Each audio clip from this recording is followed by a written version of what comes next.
Do sinal verde do presidente Bolsonaro, Guedes apresentou um plano para tentar diminuir as resistências do imposto sobre transações digitais, as resistências que já existem lá no Congresso. Esse é um assunto que a gente vai conversar com a Ana Flor, que já está por aqui. Ana, bom dia para você. Bom, eu na leitura dos jornais até esqueci, me perdoem, de falar da declaração do relator da tributária no Congresso, o deputado Aguinaldo Ribeiro, que falou que insistir nesse tributo seria algo medieval. Júlia, já é. Bom, em primeiro lugar, bom dia a você e a todos que estão ao vivo com a gente aqui no Em Ponto. Isso já é todo o prenúncio de como o Congresso pensa, pelo menos neste primeiro momento, e o relator tem muito a dizer. Por quê?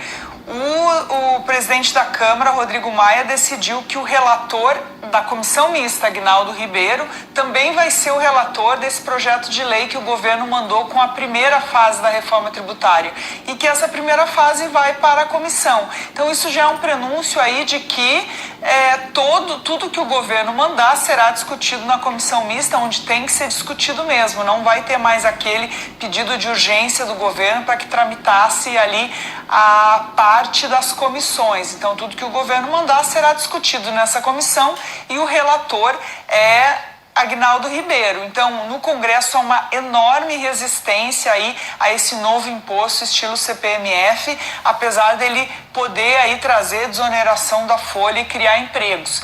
Quem está dando as cartas nisso, Júlia, mais uma vez a gente vê, é o Congresso Nacional. O presidente da Câmara está imbuído de fazer uma reforma tributária, tem ali se aliado muito à assessora do Ministério da Economia, Vanessa Canado, que tem ajudado muito em várias questões, mas também que não tem entrado aí nesse tema de novo imposto da CPMF. Acredito que um novo imposto para, de alguma maneira, tributar negócios digitais pode ser discutido, mas nada sobre transações financeiras nesse momento não parece ter clima.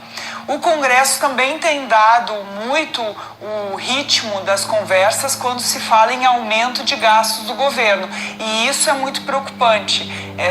A ala econômica do governo está praticamente sozinha aí nessa defesa. Eu conversei com o novo secretário do Tesouro, Bruno Funchal, que disse que o plano de voo é controlar gasto público, mas no Congresso a gente vê uma série aí de iniciativas para justamente tentar aumentar gastos. O primeiro dele é, nessa discussão aí do Renda Brasil, desse novo programa, até mesmo os projetos ali mais sensatos que se discute hoje é um gasto de 120 bilhões para um novo programa social. Vamos lembrar que o Bolsa Família custa 30 bilhões, um pouco mais do que isso ao ano. Então essa ampliação de gastos preocupa quem empresta dinheiro para o Brasil.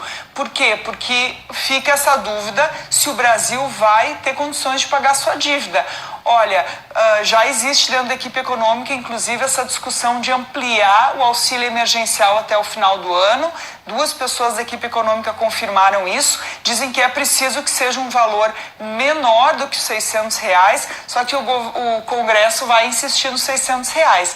Há um grande ganho político para o presidente nesse auxílio emergencial, a gente vê ele experimentando isso nas viagens que faz, mas isso pode elevar aí os gastos deste ano, que é um ano especial por conta da pandemia, a quase R$1 trilhão, extremamente preocupante.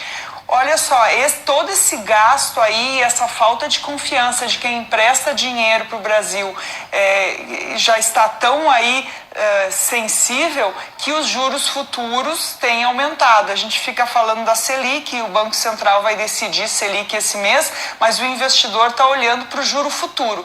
No dia, na semana passada, em que se soube que a junta orçamentária do governo ia consultar o TCU para deixar investimento fora do teto, os juros futuros atingiu uma máxima, mostrando o quê?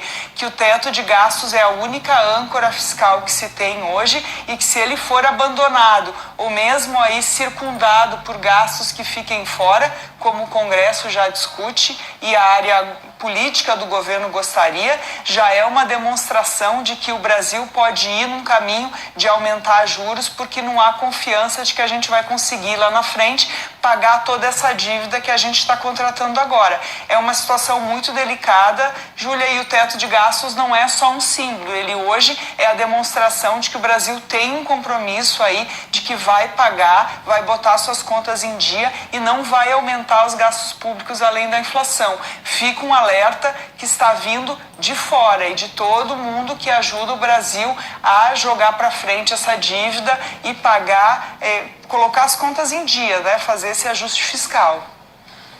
O Bruno, você citou o Bruno Funchal, quando eu conversei com ele na semana passada, ele falou também o novo secretário de Tesouro, essa questão dos juros mais baixos, que a Ana destaca, tão importantes, você tem um impacto também no que você gasta com o seu serviço da dívida, né? 400 bilhões a menos com juros mais baixos, quer dizer, dinheiro que a gente está deixando de dar para o serviço da dívida e mantendo com outra finalidade, então bastante importante isso. Agora, Ana, você tem razão, porque os R$600 que estão hoje precisa de lei para mudar para 200 como a equipe econômica quer. E na hora que começar a discutir isso no Congresso, não vai ter jeito. Na hora que começar, vai aumentar. Não vão ficar os 200 não que a equipe econômica quer. Mas esse é assunto para a gente tratar bastante aqui no decorrer do Em Ponto, que esse assunto, auxílio emergencial, a gente vai falar dele até a eleição do ano que vem e por aí vai.